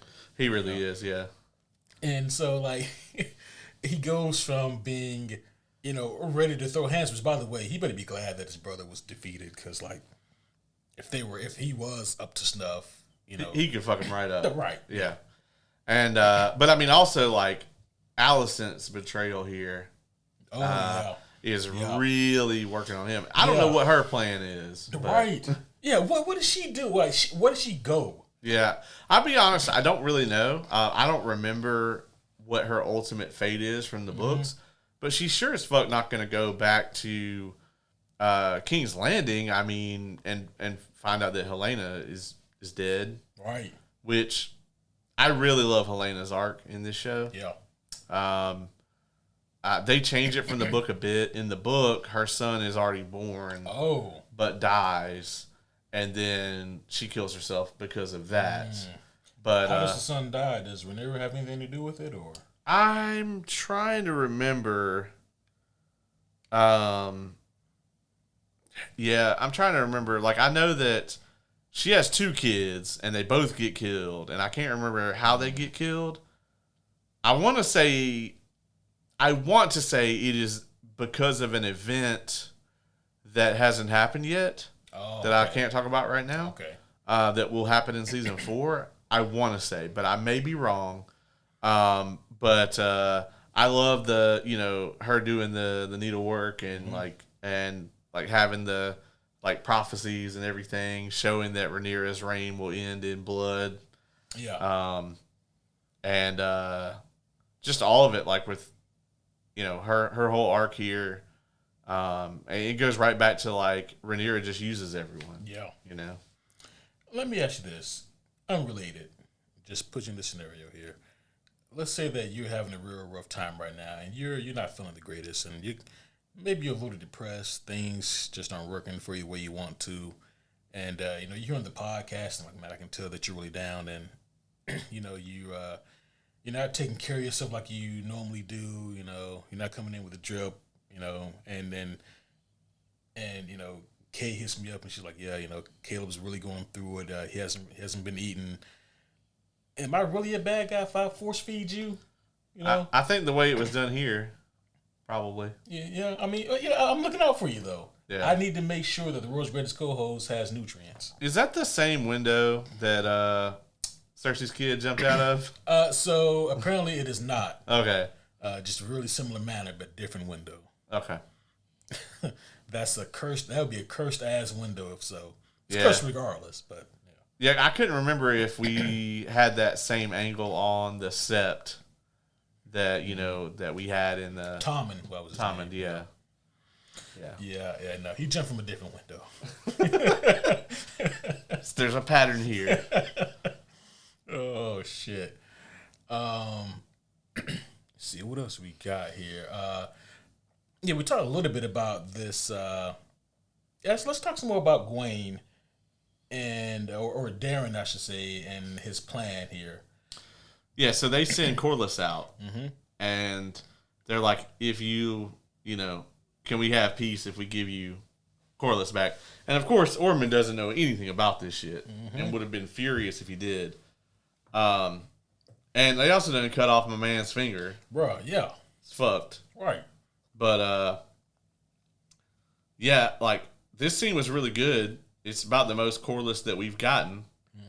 Corlys is the one who presents a good idea in this scenario. Yeah, he's just like, we could just take him up on this and fuck off. I mean, yeah, because like what Gwen was suggesting was splitting the kingdom and let Darren take like this half and Rhaenyra take that half, which I mean, Corlys knew, okay, that shit's not gonna fly. But how about, you make him like a lower region over here, Yeah. And and Rhaenyra, she'll still reign, and that may be the best case here because like there's still a lot of lords that won't accept a woman as the helm or as ruler. But I mean, so it was the way that would allow Rhaenyra to still reign almost completely, but just have basically Darren run a little rough shot here. And I mean, if that'll prevent like the incessant bloodshed that's about to happen, and has been happening, and it's been happening years. But I think the straw that broke the camel's back, and I could be wrong on this because I don't think I could really read it on Daemon's face, but Corlys, he suggests that and we can have Rhaena marry like a lord from such and such place, and like I said earlier, Daemon's he's a shitbag dad. Yeah, but I think that maybe I can see him thinking, my daughter's been through enough, and I don't want to. I'm not gonna put her through any more bullshit right now. Yeah, I mean, Daemon's also a fucking narcissist. Yeah, and he wants Rhaenyra to only have him to turn to. Yeah, it's narcissism 101. He wants to isolate her from everybody else. Yeah, that's where the Massaria stuff comes from. I mean, it's Corlys to a degree. Yep. All of this is like Daemon wants when Rhaenyra has a problem that he wants to fix. He's the only person that she's got. Yep. And that's how he wants to keep it. And he's not about to have Corlys come in here and establish this like new paradigm for the kingdoms, and then actually have him there de facto like Otto Hightower ruling, running King's Landing. Even though that's like the absolute best case scenario I could think of. Yeah. Right. He's like, or we can just all kill each other and you just hope you're alive at the end, and then I don't know what you're going to have. Which is pretty much how season 4 is going to go. Oh, boy. Oh, boy. Yeah, I actually thought that when they took Corlys in this first episode, I thought they killed him. Mm-hmm. And I was like, damn. I was like, well, that's all I got. Yeah, and then but you know how upsetting it would be if they killed Corlys and then basically do it off screen? Yeah. Yeah, that would have been awful. Yeah. What else do we have here? Yeah, so we spoke a little bit here about the Daemon and Roxton fight. Yeah. This was a good one. This was a great fight. I mean, this whole scene, the whole battle scene was like, we have our issues with the narrative, but like the technical prowess of the show is as good as it's ever been. Top notch. I mean, the fight between the different dragons, that's the best dragon fight we've ever seen. Yeah. Oh, yeah. Hands down. Yeah, that was awesome. That was in, episode 7. That was great.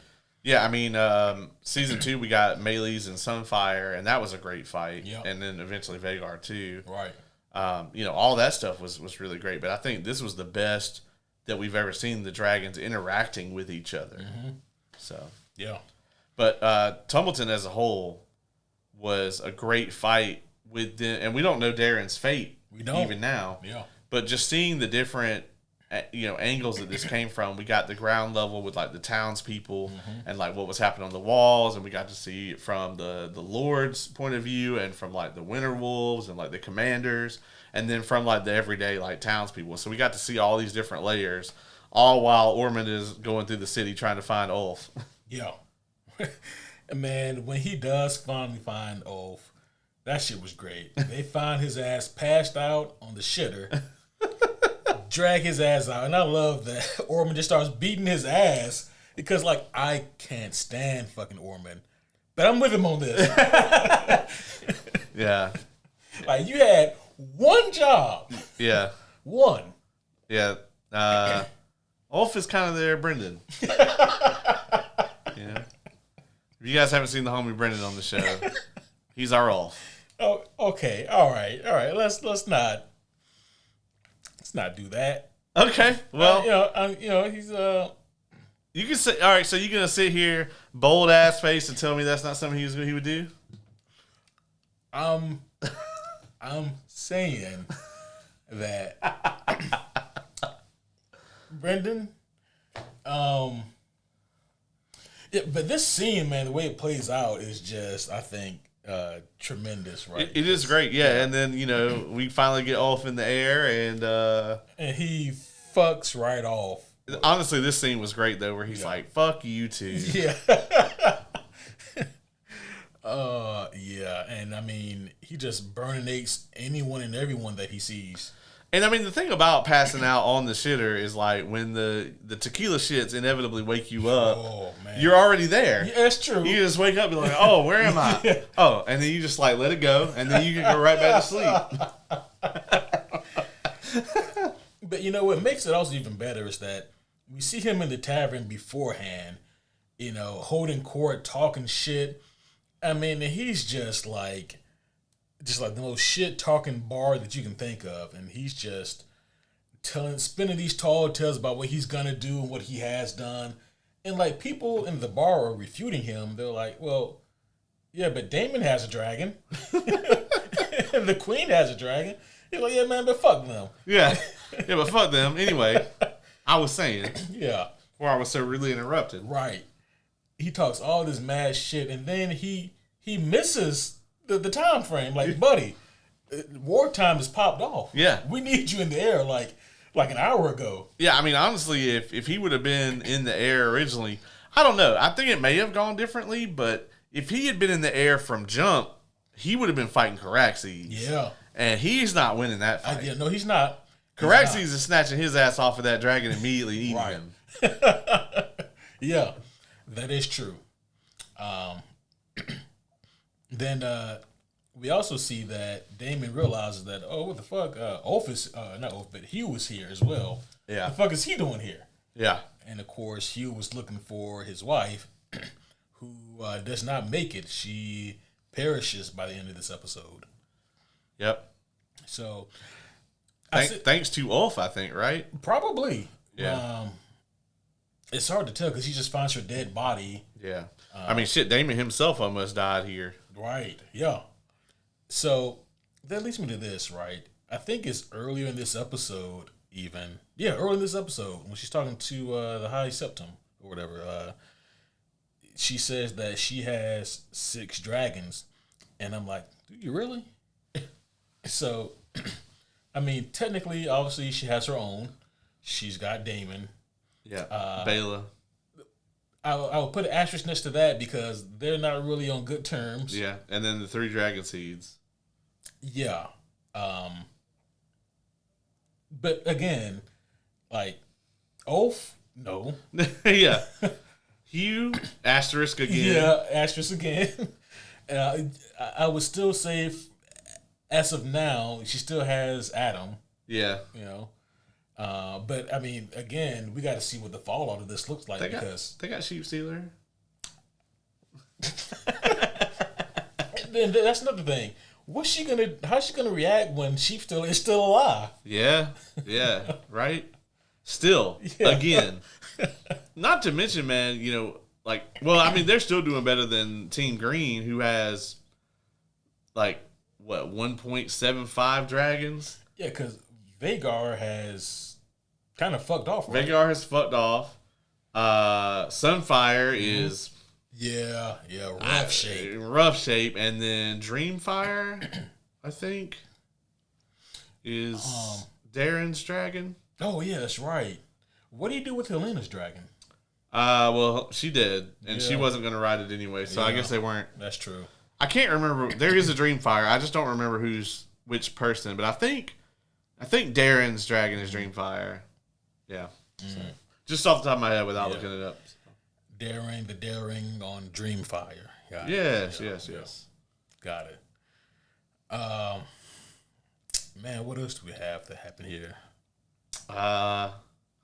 This might be it, man. I mean, we've kind of covered all the high points of this. I mean, the one thing I'll say about this finale is, we don't really get a whole lot of the aftermath. Usually these big conflicts in Game of Thrones would be in the penultimate episode, and then the finale would be mostly fallout and setup for the next season, but we don't get very much of any of that here. I mean, the end of the Tumbleton fight, there's like a few minutes at the end of this episode. Yeah, well, we get Rhaenyra giving this big speech out in the public to the people, and then at the end, in High Valyrian, she declares herself the prince that was promised. Which no one understood that. Yeah. That's true. I mean, for all we know, like, they were like, she's about to kill us all. Is she casting a spell? Yeah. Like, the fuck? Yeah, I mean, they were not buying that. She thought she was killing that speech. Bro, she was talking about prophecies and then saving them from this unseen threat. They're like, bitch, we hungry. Yeah. Yeah, if I starve to death, then it ain't gonna matter. Yeah. I mean, that's like if if inflation gets so high that like the average American can barely afford a fucking loaf of bread and some eggs to go with it, and then like the president goes to State of the Union talking, he's like, "Want to build a ballroom?" Yeah, like how's that helping? Can I eat the ballroom? Yeah. How many meals can I carve up out of this ballroom? And that's kind of what this felt like, just extremely tone deaf. I mean, she snapped. Yeah.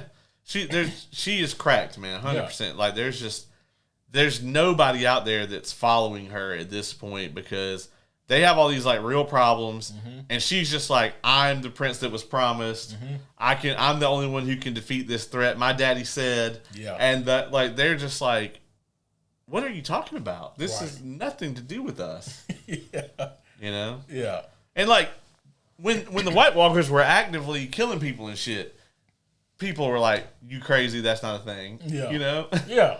Right. They looked Jon Snow dead in his face, and he wasn't even trying to say he was the prince that was promised.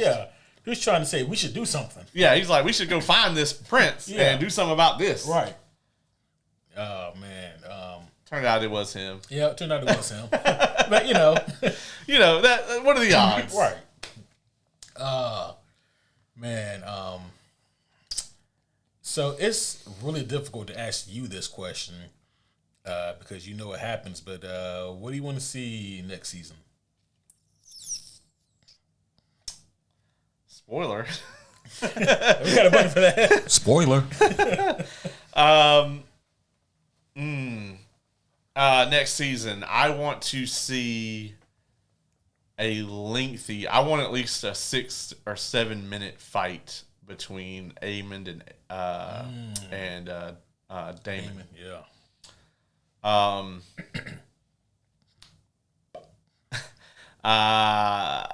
I want to see other scenes from the Fire and Blood novel.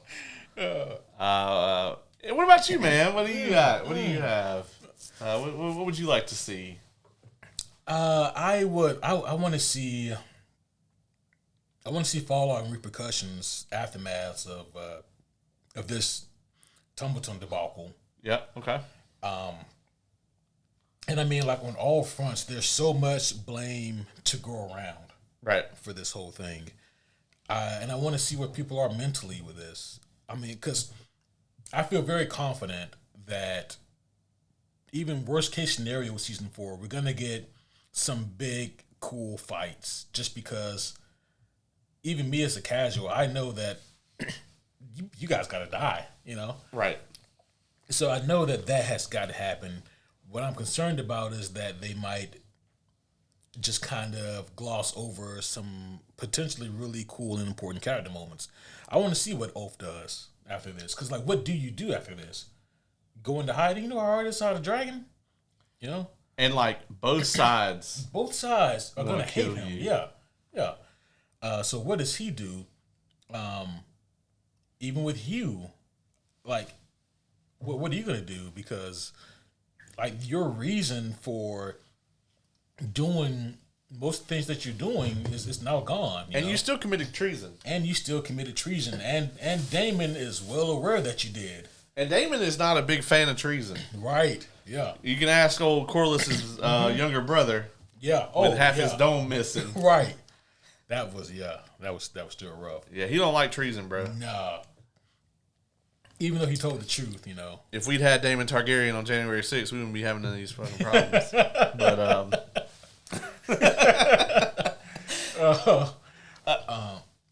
But yeah, so I want to see like some of these character fallout moments, and I also want to see if they're going to commit to Rhaenyra seemingly having just gone off the fucking deep end, or are they going to reel it in some for the season?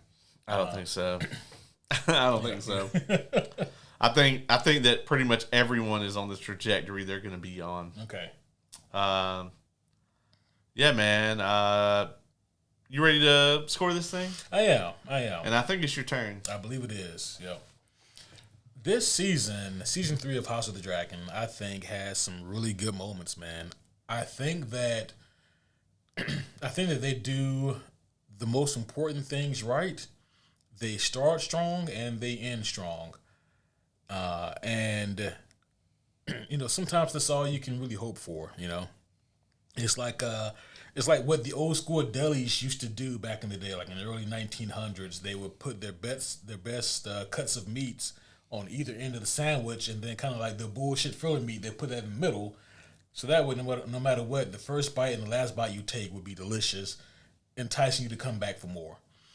And I'm not saying that the middle of this is complete bullshit, because things do happen. There are pieces moving and things in motion.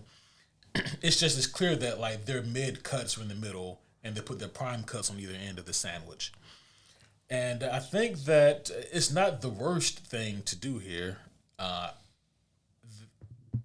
This just isn't a perfect season of television, and that's fine. That's a really hard bar. I think that they had a strong recourse from season 2, which I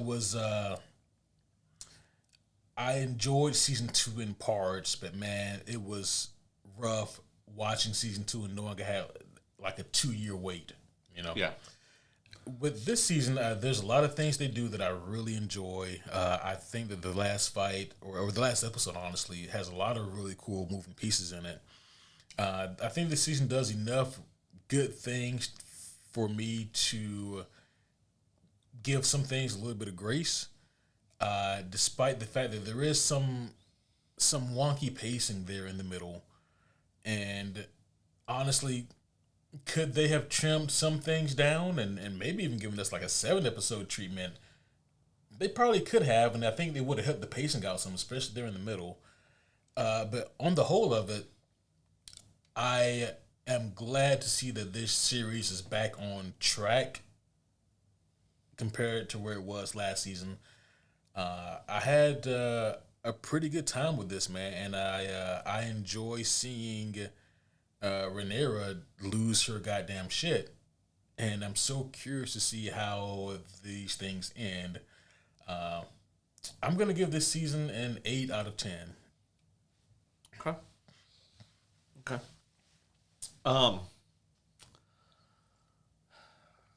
Yeah, man. You think Miles Teller would be a good beast? Oh boy. Oh boy. Oh dear. Anyway, more on that later. That can be a cold open some other time. Listen, I really like this show a lot of times, but there's quite a few times that I don't really love it. I do think, like I said, it feels more like I'm watching a short historical reenactment of the Dance of the Dragons than I am watching a character drama in a lot of cases. Now, don't get me wrong. All the characters that we've had since the very beginning, like, Corlys, Aemond and Aegon, Rhaenyra, Alicent. I mean, Rhaenyra and Alicent have they have the best relationship in the show, the most interesting relationship in the show, because it feels very natural. It never feels forced or anything like that. Mm-hmm. Those characters that we had in the very beginning of the show, I feel like I'm still very much interested in what they're doing. Everybody, it falls off very exponentially from there. Like I think Ormund made a very good impression in a short amount of time. Yeah, we only had like 5 episodes with him. Right. And in that short amount of time, he really established himself as a dynamic, like complex, flawed as fuck character. Technical aspect, show kills it. Absolutely kills it.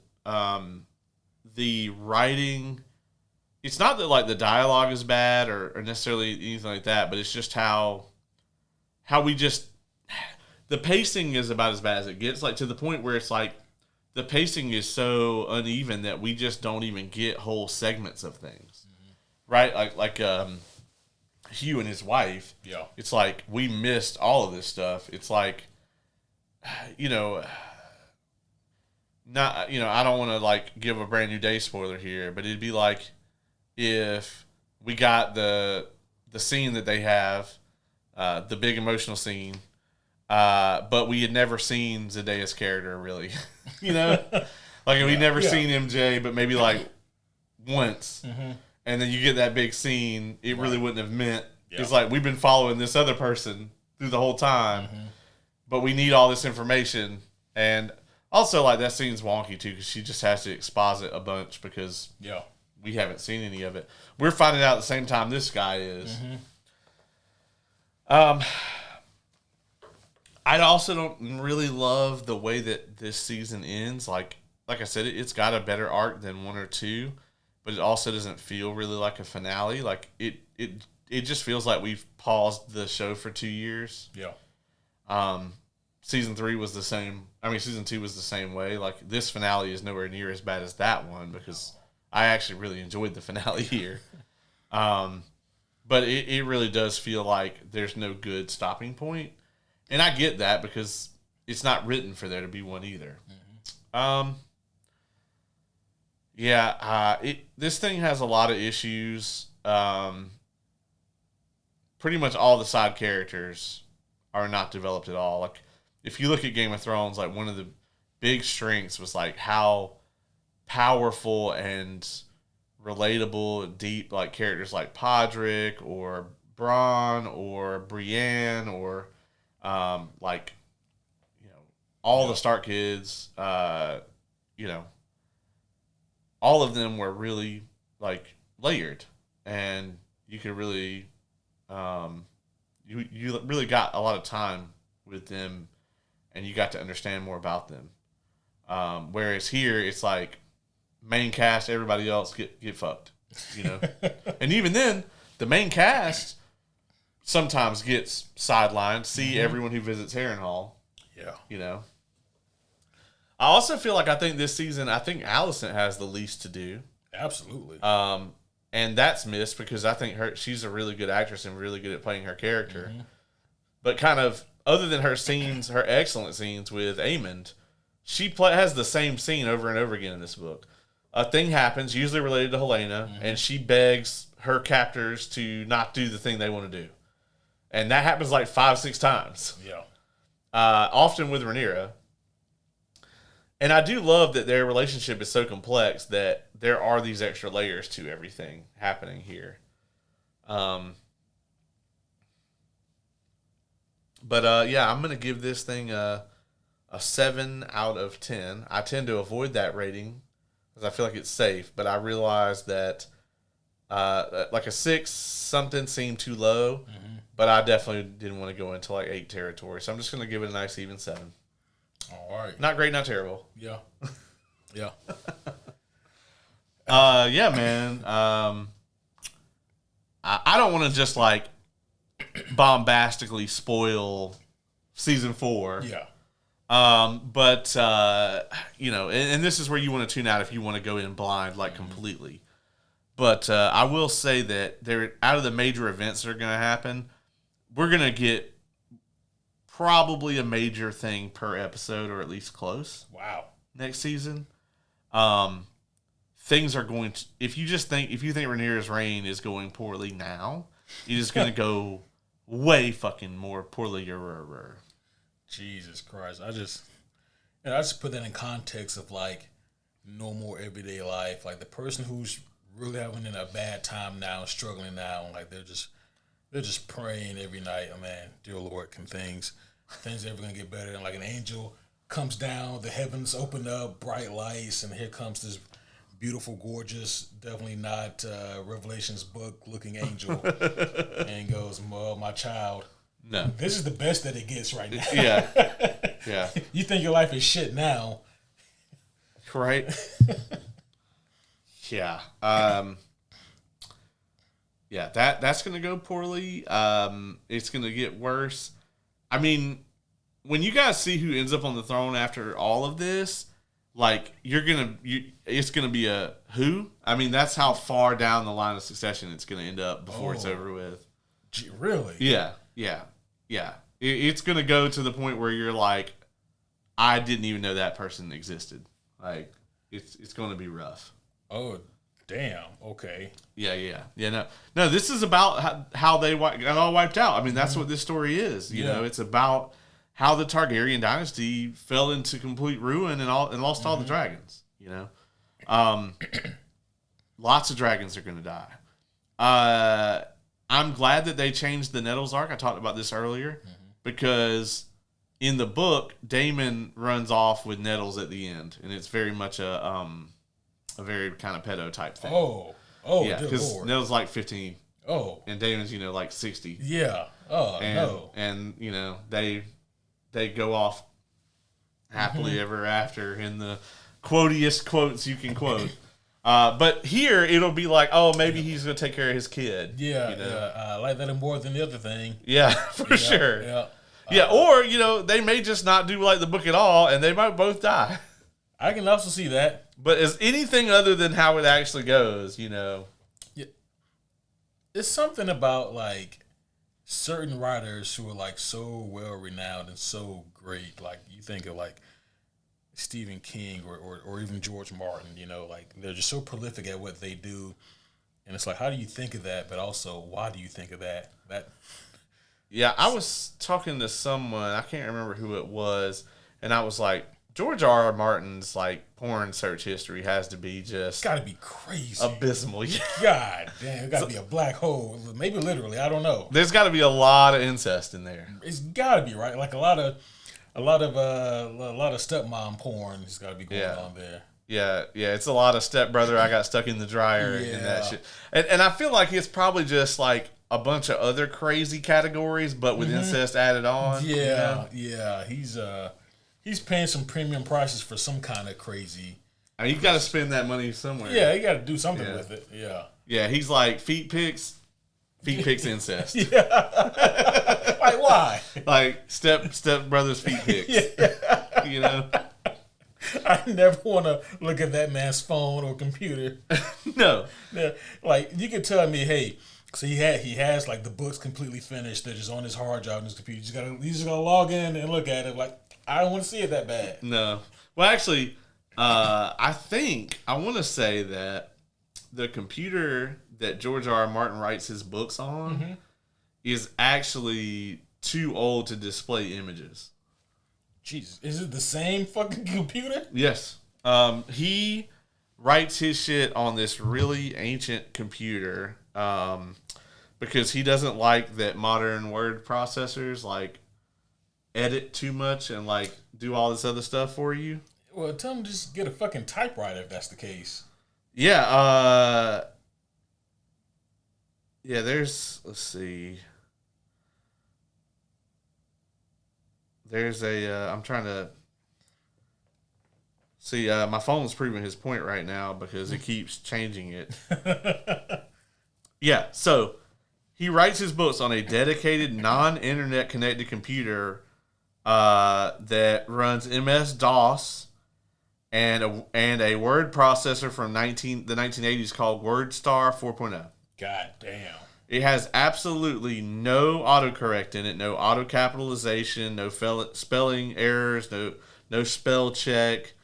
It has no internet access, so he doesn't get distracted while he's on it. Nothing. That is Well, now, if it's made for all that, how come he hasn't finished the damn books yet?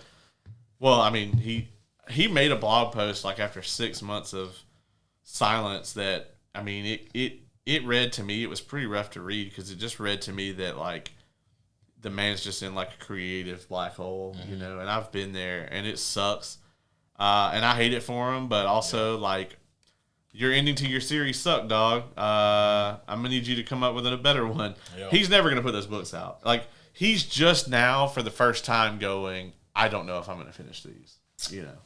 Saying something that everyone else already knew. For decades. Yeah. Because it's been since 2011. Yeah. I mean, it's been 15 years since he wrote a main entry in this thing. That's insane. Mm-hmm. You know, he had Fire and Blood come out, and he says he's writing the 4th Night of the Seven Kingdoms book. But, sure. Yeah. Sure you are.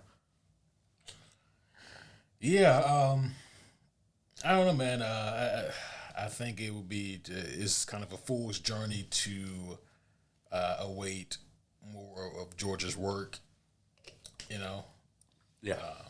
Yeah, I think you just, at that point, you're just setting yourself up for disappointment.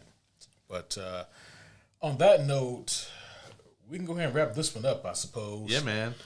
Next week, it's going to be Mutant Time. Mutant Time.